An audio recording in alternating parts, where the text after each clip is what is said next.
Como uma pessoa vira lenda? O que acontece na vida dos poucos que são elevados à grandeza? É difícil saber. Mas em toda a história, há apenas um pequeno número de figuras que realmente se sobressaíram. E nenhum é tão brilhante quanto Napoleão Bonaparte.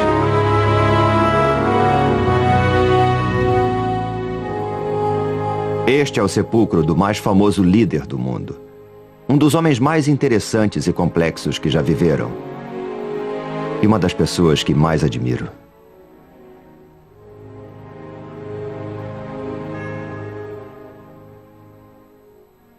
Napoleão Bonaparte está enterrado aqui. Há mais livros escritos sobre Napoleão do que sobre qualquer outro homem.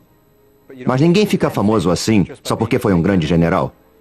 Ele era um gênio. Interessava-se por tudo. Arte, literatura, matemática. Sabe como são numeradas nossas casas? Números pares de um lado da rua, números ímpares do outro? Foi ideia de Napoleão. Apesar de toda a sua fama, houve um ano misterioso em sua vida sobre o qual não se sabe muita coisa. E foi quando o jovem general se transformou em Napoleão o Grande. Foi o ano que mudou o mundo.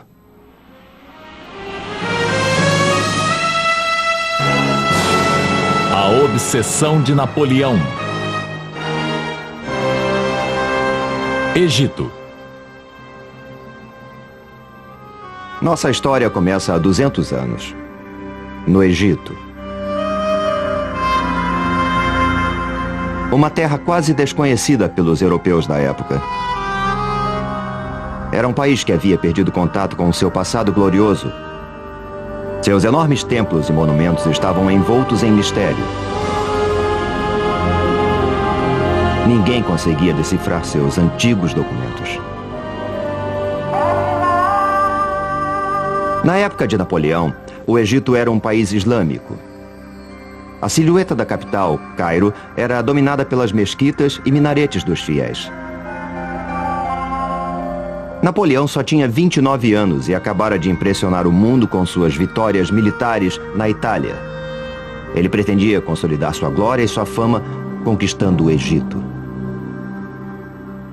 Mas por que o Egito? Bom, a França estava em guerra com a Inglaterra, e ao conquistar o Egito, Napoleão poderia bloquear as rotas de comércio entre a Inglaterra e sua possessão mais valiosa, a Índia. Mas havia outro motivo. Bonaparte ansiava por um novo desafio. Ele escreveu: "A Europa é como um cupinzeiro, desmorona facilmente. Meu momento de glória já passou e essa pequenina Europa não me deu toda a glória que mereço. Precisamos caminhar para leste. Foi lá que as grandes figuras foram buscar a glória." E na sua busca por glória e fama, Napoleão seguiria os passos de seu ídolo, Alexandre o Grande. Ele singraria para o Egito, aquela terra exótica que estava, havia séculos, isolada do mundo ocidental. Após semanas no mar, os franceses desembarcaram perto de Alexandria, que era então um porto sonolento, e tomaram a cidade enfrentando a fraca resistência. O Egito não era sequer governado por egípcios. Os guerreiros mamelucos controlavam o país. No século XIII, o sultão do Egito comprou 12.000 jovens escravos vindos das montanhas do Cáucaso, perto da Armênia, chamados de Mamluk ou mamelucos, e os treinou para formarem uma tropa de elite. Os mamelucos logo derrubaram o sultão, e desde então dominavam o Cairo. Em breve, Napoleão iria derrotá-los em combate, mas não seria tão fácil assim. Este é o deserto egípcio. É quente, muito quente. No verão, a temperatura chega a 55 graus centígrados. Hoje, recomenda-se aos turistas para que usem chapéu, roupas leves e bebam 1 litro de água por hora. Napoleão chegou em julho. Seus homens vestiam uniformes pesados de lã e não carregavam garrafas d'água. Por quê? Porque Napoleão era incrivelmente contraditório. Ele esmiuçava todos os detalhes de suas campanhas. Era um grande estrategista, mas quando queria alguma coisa, queria e pronto. E agora ele queria o Cairo, que ficava a 210 quilômetros de distância. E ele resolveu que seu exército iria marchar pelo deserto, sem mapas precisos, com suprimentos inadequados e quase sem água. Napoleão fazia economia com quase tudo, menos com a vida dos seus homens. Ao atravessarem o deserto, o calor era insuportável e as tropas começaram a despir seus uniformes. Enlouquecidos pelo calor e pela falta d'água, muitos soldados largaram para trás suas rações. Quando alguém está morrendo de sede, o que menos importa são biscoitos secos. Durante a marcha sobre o Cairo, a poeira arranhava suas gargantas e a areia queimava seus pés. Para piorar seu sofrimento, eles viam brilhando à distância lagos e poças que, de fato, não estavam lá. Os soldados chamavam essas ilusões de miragens, uma visão falsa. Atormentados pela possibilidade de beber água e descobrir que era uma ilusão, alguns homens perderam a razão e se suicidaram. Os poços que eram realmente encontrados eram esvaziados em questão de minutos. O sargento François registrou: mais de 30 soldados morreram em volta daqueles poços.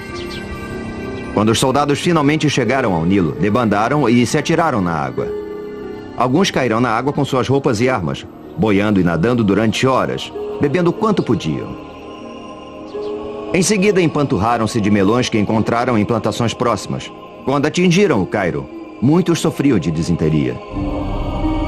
O exército havia deixado a costa do Egito há 3 semanas e agora se preparava para a batalha. A linha de defesa dos mamelucos ficava a cerca de 1,5 km dos franceses. Atrás deles estavam as grandes pirâmides. À esquerda, as mesquitas brilhavam na silhueta da cidade do Cairo. Às 2 da tarde, no auge do calor do dia, o exército francês se preparou para enfrentar os mamelucos. E os mamelucos não eram cavaleiros comuns. Eram uma força de elite, orgulhosa e destemida. Eles acreditavam que se morressem em combate, iriam diretamente para o paraíso. Suas tumbas eram grandes e elaboradas.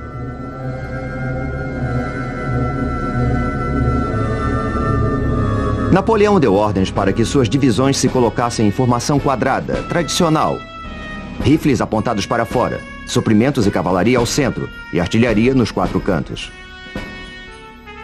A Batalha das Pirâmides foi inédita.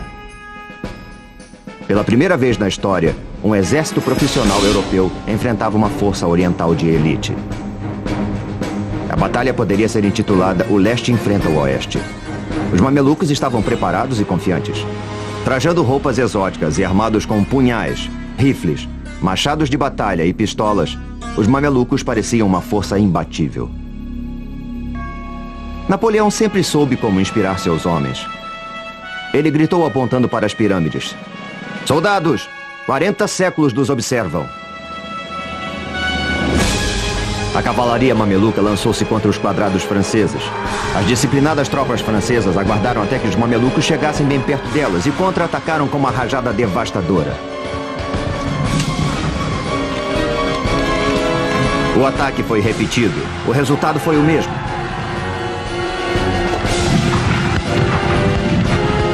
Os cadáveres dos mamelucos cobriram o campo de batalha. Os despojos pertencem ao vencedor e os soldados franceses estavam decididos a pilhar. Eles limparam os mamelucos caídos de suas joias, ouro, prata e recolheram suas belas armas.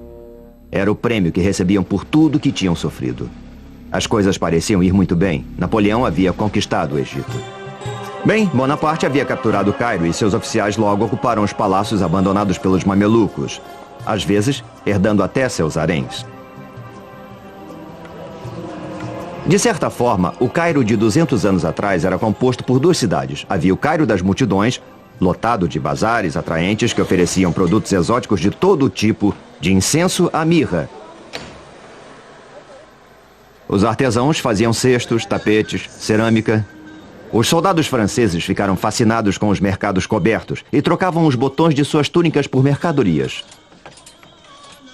Além dos badulaques ao mesmo tempo estranhos e maravilhosos do bazar, havia o mercado de escravos, onde, pelo valor de 1 mês de salário, você podia comprar uma jovem escrava. E havia também o glorioso Cairo dos mamelucos, cujos misteriosos palácios eram cheios de quartos secretos.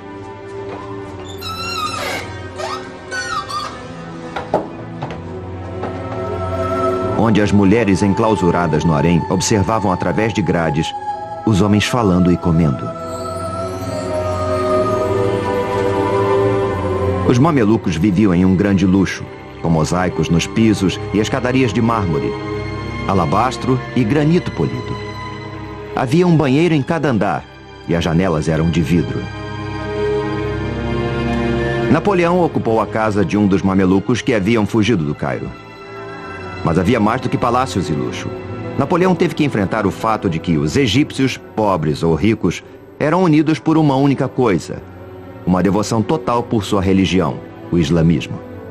E Bonaparte, que era pragmático, anunciou: "Eu não sou cristão, e meu exército e eu queremos nos converter ao islamismo."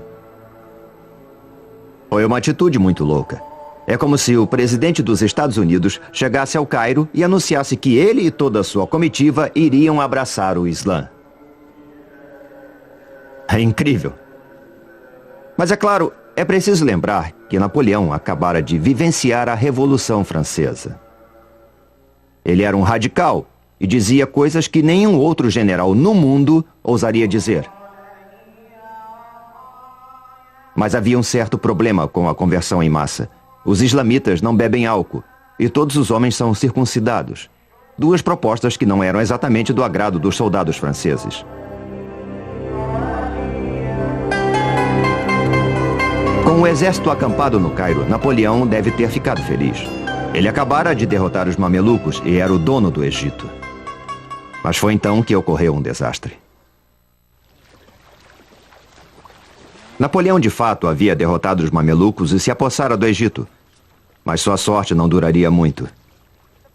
Nesta baía em Abukir, na costa mediterrânea do Egito, Napoleão se depararia com o desastre. Sabe, ele não estava sozinho. A frota britânica, comandada pelo maior almirante da Inglaterra, Horatio Nelson, andava procurando seu inimigo, os franceses. E ele conseguiu finalmente encurralar sua presa em Abukir. O almirante francês queria levar sua frota para um porto mais seguro. Mas Napoleão insistiu que ela permanecesse em águas egípcias. Foi uma decisão que iria lhe custar caro. Isso porque a Baía de Abukir é um pesadelo para qualquer almirante. Uma baía rasa e sem proteção, que só é utilizada hoje por pescadores. E mesmo eles jamais sonhariam com passar a noite aqui, muito menos passar um mês ancorados neste local. O almirante francês Brie ancorou sua frota o mais perto da costa que ele julgava possível e mandou apontar todos os canhões para o mar aberto, prevenindo-se para o caso de Nelson vir a atacar, que foi exatamente o que aconteceu. Às 2 horas da tarde do dia do 1º de agosto, Nelson viu a frota francesa inteira ancorada na Baía de Abukir. Se ele parasse para aguardar o restante de sua frota, teria que esperar umas 6 horas para atacar. Ele só podia contar com 2 horas antes de o sol se pôr. Mas mesmo assim, Nelson resolveu se engajar na batalha naval mais espontânea de toda a história. Os franceses esperavam que os ingleses fossem respeitar as normas tradicionais de combate e aguardar o nascer do sol para alinhar seus navios, em oposição aos navios franceses, e abrir fogo contínuo, até que um dos lados se rendesse. Mas Nelson resolveu romper com todas as normas e partiu direto para o ataque. Quando a frota britânica chegou mais perto da linha dos franceses, ficou claro que eles poderiam se meter entre a costa e os navios franceses que estavam ancorados. Os franceses não podiam imaginar que seriam atacados da praia, por isso não tinham nenhum canhão apontado naquela direção. E assim viraram alvos estáticos sem defesa. A batalha atravessou a noite e o rugir dos canhões e os gritos dos feridos e moribundos encheram o ar.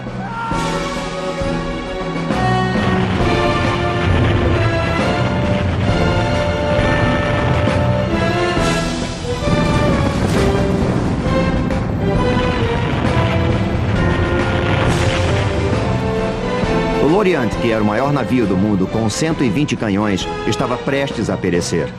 Estava em fogo e havia sido pintado recentemente, o que fazia com que fosse ainda mais inflamável.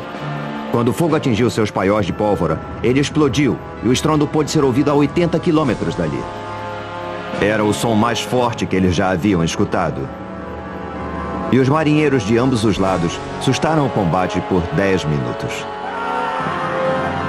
Quando a batalha terminou, Nelson declarou: "Vitória não é uma palavra forte o suficiente para descrever esta cena. Foi a batalha mais decisiva da história naval. Foi a Pearl Harbor de Napoleão." Nelson era estritamente um marinheiro e não tinha intenção de lutar em terra. Ele destruíra os navios de guerra de Napoleão e a partir de então seria difícil para os franceses receber suprimentos ou reforços de tropa da França. Ele comentou secamente: "O exército deles está numa enrascada e não vai conseguir sair dela." E ele zarpou dali, deixando os franceses encalhados no Egito.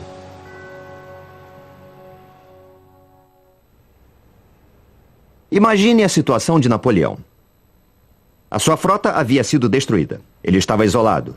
Não podia mandar vir nem suprimentos nem tropas da França. Era um desastre em termos militares. Mas como ele reagiria a tudo isso?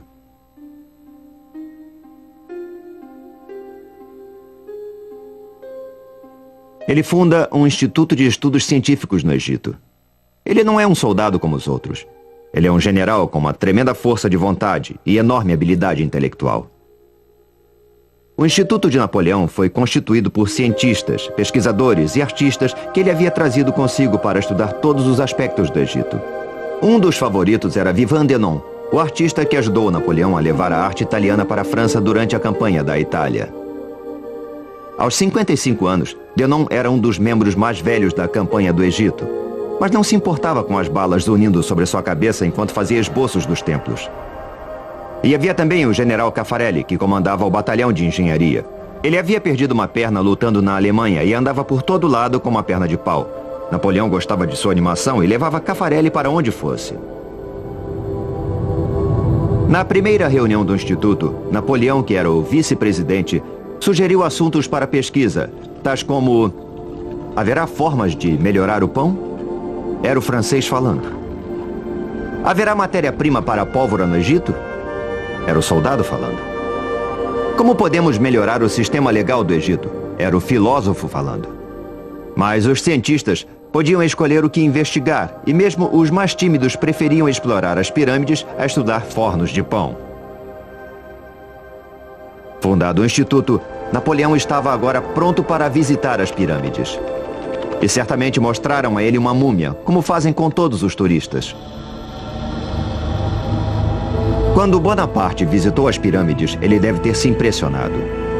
A Grande Pirâmide era 2 vezes mais alta que o mais alto prédio da França. Até a construção da Torre Eiffel, ela era a construção mais alta do mundo. Napoleão mandou que alguns de seus soldados escalassem a Grande Pirâmide, mas ele ficou na base. Com sua ativa mente matemática, ele calculou de cabeça que as pedras contidas nas 3 grandes pirâmides seriam suficientes para erguer um muro de 1 metro de espessura e 3 de altura, cercando toda a França. Enquanto Napoleão sonhava em construir um império oriental, seus problemas se avolumavam em Paris. Estava para estourar um escândalo que o atormentaria pelo resto de sua vida.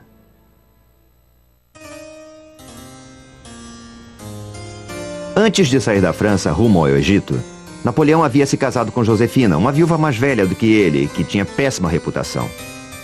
Logo que ele chegou ao Egito, Josefina começou a confirmar sua reputação de gastadeira e boa vida. Ela gastava o dinheiro de seu marido como se fosse água. Comprou Malmaison, um castelo nos subúrbios de Paris, e passou a mobiliá-lo em alto luxo. Ela era indiscreta. Exibia-se em Paris com uma série de rapazes elegantes. O povo começou a falar. Napoleão preferiu ignorar as cartas que chegavam a ele, acusando-a de infidelidade, tentando negar o óbvio. Napoleão entendia muito bem de homens. Ele conseguia que eles fizessem tudo o que ele queria. Mas quando chegava a vez das mulheres, ele ficava perdido. Não fosse assim, ele jamais teria se casado com Josefina. Napoleão teve finalmente que reconhecer a realidade da infidelidade de Josefina. Aborrecido com as travessuras de Josefina, Napoleão logo encontrou guarida nos braços de Pauline Fourré, que tinha 20 anos e era casada com um de seus tenentes. O tenente Fourré foi transferido para Paris e Pauline mudou-se para uma mansão vizinha de Napoleão. Enquanto o amor florescia entre o casal, o Instituto Científico iniciou seus estudos sobre o Egito. O artista Denon ficou maravilhado com a visão da esfinge e escreveu: embora suas proporções sejam colossais, os contornos que foram preservados são tão graciosos quanto puros. A expressão da face é gentil, graciosa e serena. A boca, com lábios grossos, tem uma curva sensual e um acabamento realmente admirável. É como se ela estivesse viva. Denon queria ver o restante do Egito e acompanhou o exército francês que perseguia os mamelucos ao sul. Ele seria o primeiro europeu a fazer imagens dos monumentos do sul que remontam ao passado remoto do Egito. Ele teria sorte de se maravilhar com os grandes templos, em Karnak e em Luxor. de desenhar as misteriosas esculturas do Vale dos Reis e de apreciar os colossos de Memnon. Ele registrou tudo. Seu único receio era não ter tempo ou materiais em quantidades suficientes. E, de fato, os seus lápis terminaram e ele resolveu o problema derretendo balas de chumbo e improvisando. Em inglês, a expressão lápis de chumbo persiste até hoje. Encantado com as antiguidades do Egito, Denon sempre pedia aos soldados mais tempo para desenhar os templos e as tumbas. Ele foi o primeiro artista profissional a entrar no Vale dos Reis, o lendário local de sepultamento dos faraós do Egito. Denon nunca havia visto uma paisagem semelhante.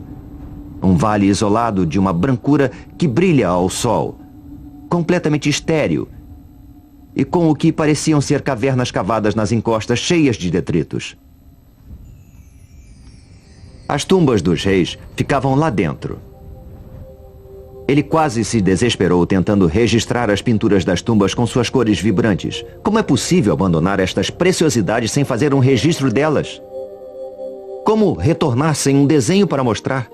Eu implorei por um quarto de hora. Me deram 20 minutos. Uma pessoa segurava uma fita métrica sobre cada objeto para qual eu apontava, e eu pude terminar minha tarefa com graça e perfeição. Denon não era o único cientista que trabalhava no Vale dos Reis na ocasião. 2 dos membros mais jovens do Instituto, René de Villiers e Prosper Gelois, estavam lá também, aproveitando-o ao máximo.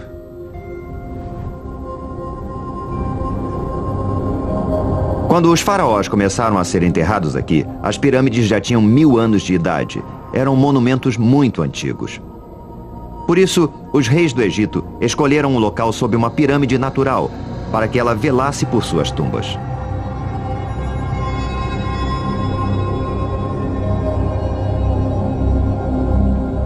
Os 2 jovens engenheiros, alegres e em busca de aventuras, subiram do Vale dos Reis para outro vale, onde não havia tumbas pelo que se sabia. Eles descobriram uma.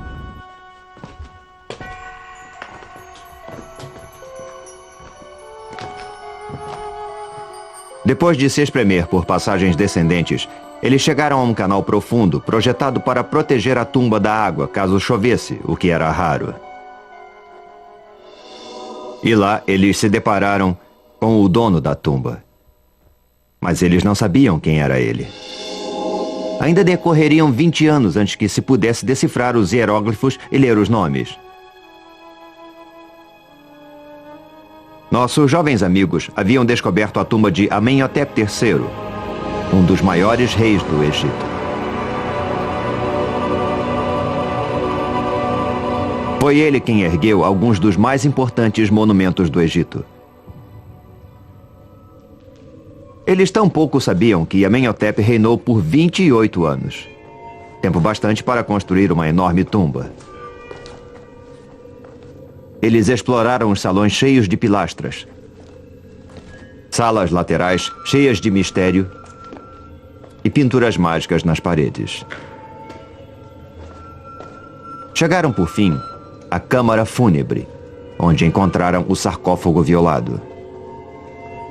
Mas Amenhotep não estava lá. Ladrões de tumbas do passado já haviam estado ali há milhares de anos. 2 séculos de pesquisa se seguiram aos 2 jovens cientistas. Os pesquisadores iriam descobrir tesouros incríveis no Vale dos Reis, múmias de faraós, o ouro de Tutankhamon. Mas Napoleão não chegaria a ver o vale. Uma revolta irrompera no Cairo, e ele lutava por sua vida.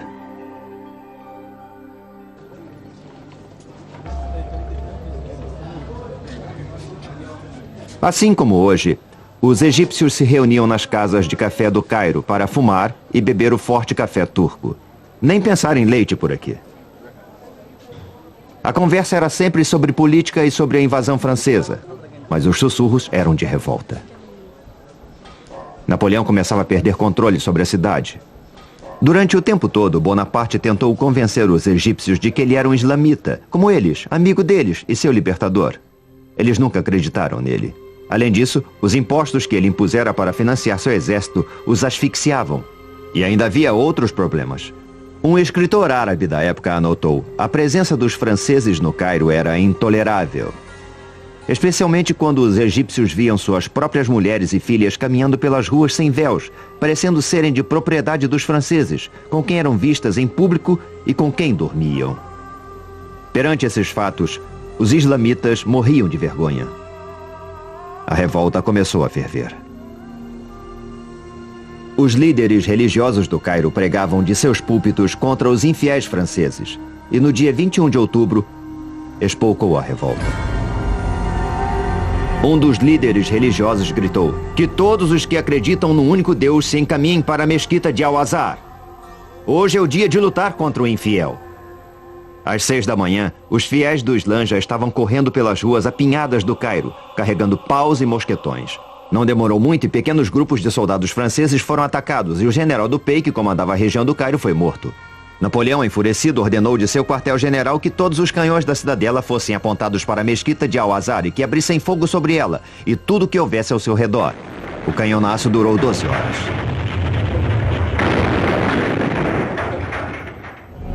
Um árabe relembrou: o bombardeio foi tão terrível que as pessoas corriam para as ruas e se escondiam em buracos. Finalmente, os egípcios escondidos na mesquita se entregaram. As cicatrizes do bombardeio podem ser vistas até hoje. Mas foi nesse episódio que Napoleão realmente se excedeu. Seus soldados entraram a cavalo na mesquita. Isso é insuportável. Você não entra numa mesquita nem de sapatos. Nenhum islamita permitiria isso. Assim como a revolta do Cairo terminou, acabaram-se também todas as chances de Napoleão vir a ter qualquer apoio islamita. Quando os cheques procuraram Napoleão no dia seguinte, ele se dispôs a perdoá-los.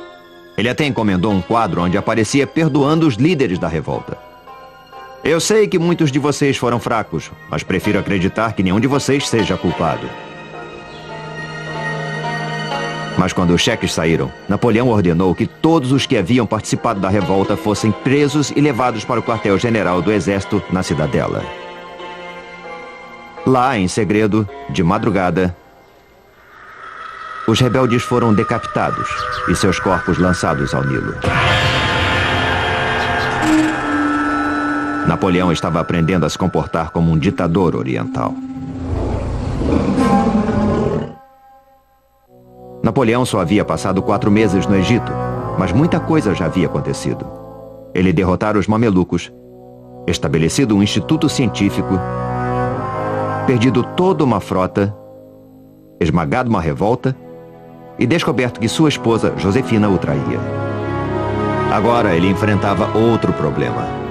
Os turcos estavam concentrando tropas na Terra Santa. Bonaparte resolveu marchar até lá e destruí-los antes que eles se tornassem uma ameaça séria contra ele. Seu exército passou por muitas vilas, sem sofrer resistência, e chegou a Jaffa, que hoje é um subúrbio de Tel Aviv. Por trás dos muros da cidade, 3.000 soldados turcos uniram-se aos cidadãos para resistir. Napoleão bombardeou a cidade com tudo o que tinha. Finalmente, ele enviou emissários para negociar as condições da rendição. Mas os turcos mataram os emissários e mostraram suas cabeças do alto das fortificações. Quando as tropas francesas conseguiram por fim tomar a cidade, foram à loucura. Napoleão anotou em seu diário: a fúria dos soldados estava no seu auge. Todos foram mortos na espada. Ao ser saqueada, a cidade experimentou os horrores de ser arrasada. O massacre foi terrível. Os soldados viraram animais, enfiando baionetas em velhos e bebês, estuprando meninas ainda presas aos braços dos cadáveres de suas mães, enquanto o ar se enchia com os gritos de piedade dos doentes e dos velhos. Mas isso foi só o princípio. Nem sempre esta praia foi cena de diversão familiar ou de natação. Quando Napoleão esteve aqui, 3.000 soldados turcos, aos quais os oficiais de Bonaparte haviam garantido tratamento de prisioneiros de guerra, renderam-se. Quando Napoleão viu seus oficiais retornando com milhares de prisioneiros, perguntou: o que vou fazer com eles? Escoltar os prisioneiros de volta ao Cairo mobilizaria um número enorme de soldados. Absorvê-los no exército seria muito difícil. Alimentá-los? Impossível. Libertá-los? Impensável. Aconteceu uma coisa terrível aqui há 200 anos. Napoleão mandou matar 3.000 prisioneiros turcos. Eles foram ordenados a marchar até a praia e os franceses abriram fogo. O mar ficou logo vermelho com tanto sangue. E os soldados receberam ordens para usar baionetas, para economizar munição. Um massacre assim jamais ocorreria na Europa. Mas Napoleão não estava na Europa. Ele estava se comportando como um déspota oriental. E sabe, foram precisos 3 dias para matar todos aqueles prisioneiros turcos. E até mesmo os turcos que nadaram para ilhotas distantes foram caçados e mortos à baioneta para economizar balas. Napoleão precisava de toda a munição que ainda tinha. Seus problemas estavam apenas começando.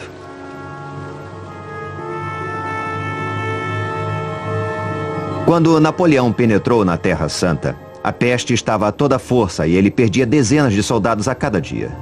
Para minorar o sofrimento de suas tropas, Napoleão abriu um hospital em Jaffa, que ficou logo atulhado de vítimas.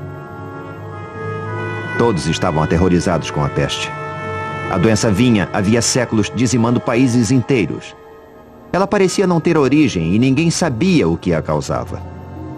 O que as pessoas sabiam era que ela levava a uma morte horrível, começando com uma febre e feridas enormes que cobriam todo o corpo. A febre aumentava, a língua inchava e a pessoa tinha uma sede insuportável. A peste matava dezenas de homens todo o dia. Pior do que a perda dos soldados, a peste estava desmoralizando o exército de Napoleão. E os soldados tinham medo de tratar seus colegas doentes. Napoleão tinha que dar um basta ao pânico. E então ele declarou que a causa da peste era o medo e que a coragem era a cura. Como o diagnóstico médico não era essas coisas, mas queria provar sua tese. Ele foi então até o hospital da peste. Conversou com os doentes e então, mestre dos grandes gestos que era, chocou a todos. Aos seus pés estava um cadáver asqueroso.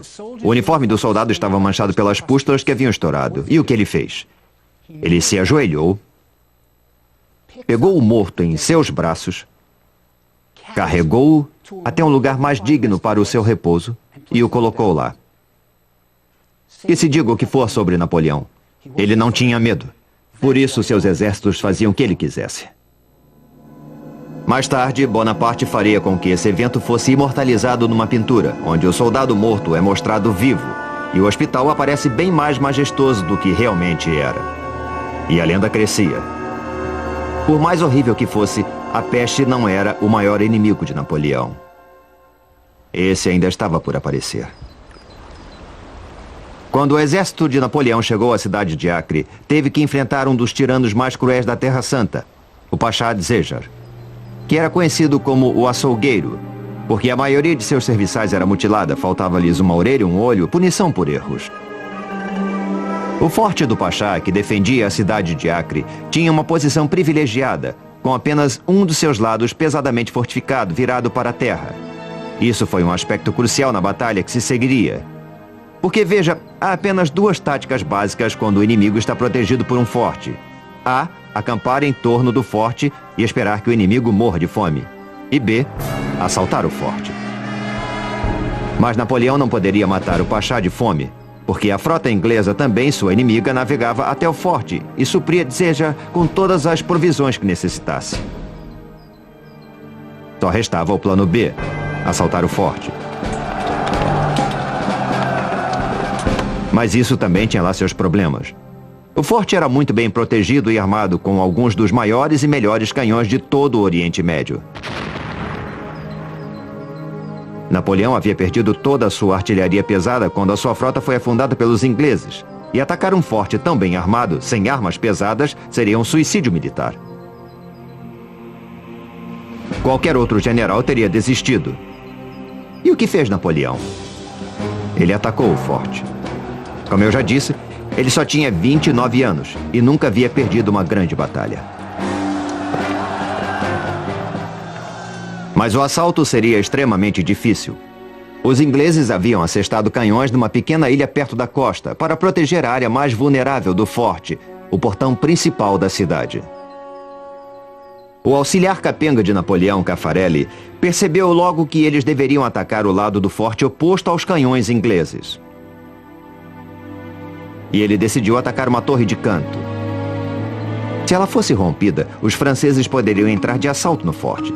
Mas para chegar a ela, eles teriam que cruzar um fosso. Caffarelli supervisionava a operação, claudicando. Os franceses estavam acampados a uns 500 metros do fosso e um engenheiro foi enviado para reconhecer o terreno, mas foi morto por um franco-atirador, e Napoleão não conseguiu saber detalhes da profundidade nem da topografia do fosso. De onde estavam só podiam ver um declive suave, descendo para o fosso. Quando o exército atacou, ficou claro que o declive terminava de forma abrupta. E à frente havia uma queda livre de cerca de 6 metros. Os franceses tentaram desesperadamente construir escadas para descer ao fundo do fosso e subir do outro lado. Mas isso era impossível, porque os homens de Dzéjar atiravam neles e o fosso virou uma armadilha mortal.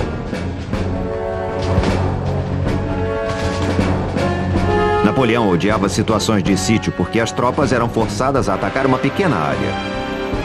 Ele gostava de batalhas que envolvessem movimentos de tropa, onde sua estratégia genial pudesse ser utilizada. O sítio não era o seu esporte predileto. E suas tropas começavam a ficar sem munição. Ele mandou imprimir uma ordem do dia especial, encorajando seus homens a penetrar no campo de batalha e recuperar balas de canhão. Cada homem era pago de acordo com o tamanho da bala de canhão que ele conseguisse recuperar. Alguns soldados com espírito empreendedor construíram uma fortificação falsa na praia, na esperança de que o Pachá ou os ingleses atirassem nela com seus grandes canhões, porque era mais fácil cavar as balas enterradas na areia e eles recebiam o dobro pelas balas grandes. O dinheiro extra era muito bem-vindo, pois havia meses que eles não recebiam seus soldos. Apesar de todos os esforços de Napoleão, a cidade de Acre não caía e chegou a notícia de que mais tropas turcas estavam se preparando para invadir o Egito. Napoleão teve que desmontar sua tenda e escapar na escuridão da noite. Ele acabara de sofrer sua primeira grande derrota em combate. Mas se você lesse a mensagem que ele enviou ao Cairo, jamais saberia disso. Arrasei o palácio de Dzéjar e as fortificações de Acre. Bombardeei a cidade com tal intensidade que não sobrou pedra sobre pedra. Exemplo perfeito de redução de perdas. O forte continua lá até hoje na costa de Israel.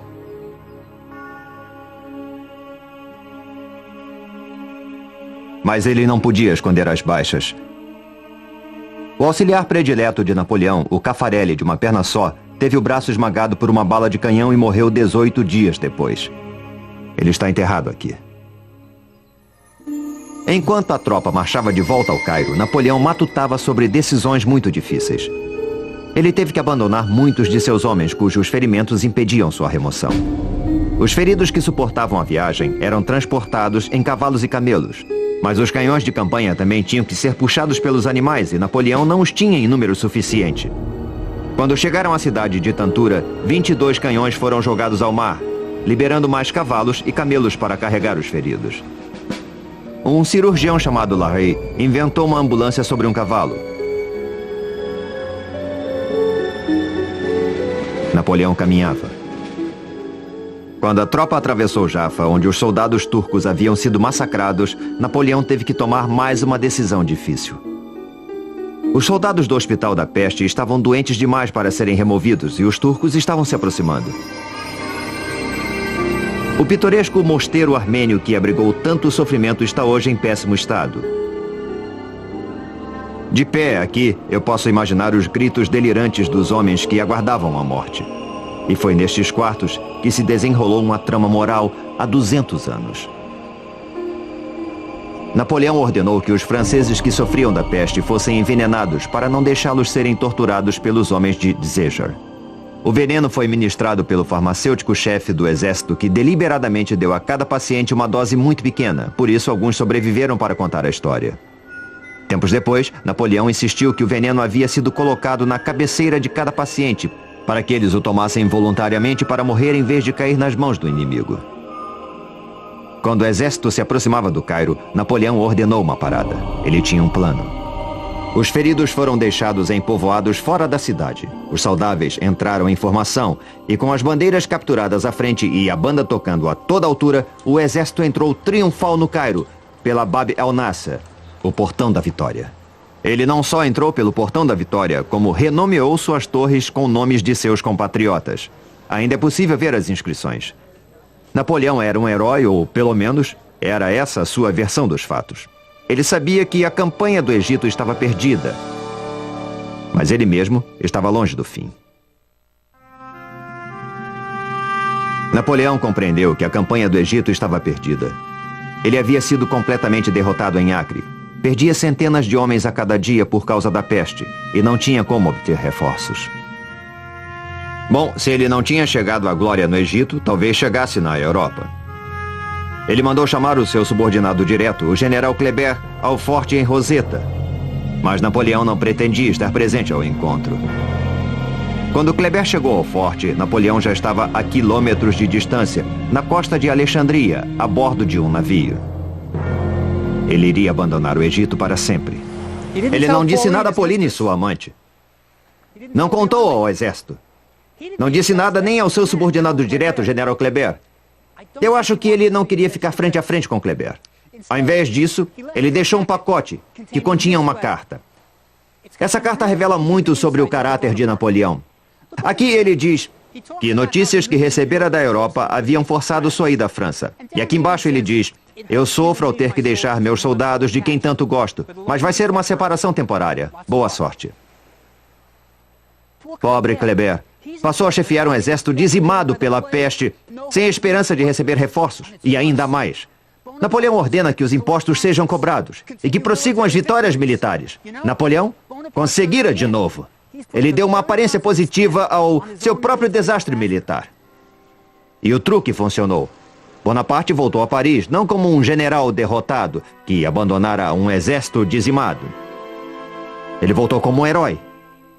Ele mandou que fossem cunhadas medalhas que o mostravam como libertador do Egito. E passou a comemorar vitórias que nunca existiram. Numa das medalhas, ele aparecia entrando no Egito como um imperador romano, numa carruagem puxada por 2 camelos. Bobagem total. Ele perdera a metade de seu exército, mas todo mundo acreditava na versão dele. Em poucas semanas, ele governava a França. Os seus sonhos de glória mudaram o rumo de muitas vidas. O general que ele deixou no comando, Kleber, foi assassinado no Cairo, menos de um ano depois. O exército continuou a ser dizimado pela peste e finalmente se rendeu aos ingleses em 1801. Os sobreviventes se sentiam felizes apenas por não terem perdido a vida. E os cientistas continuaram a colecionar antiguidades, pássaros e plantas até o dia da rendição.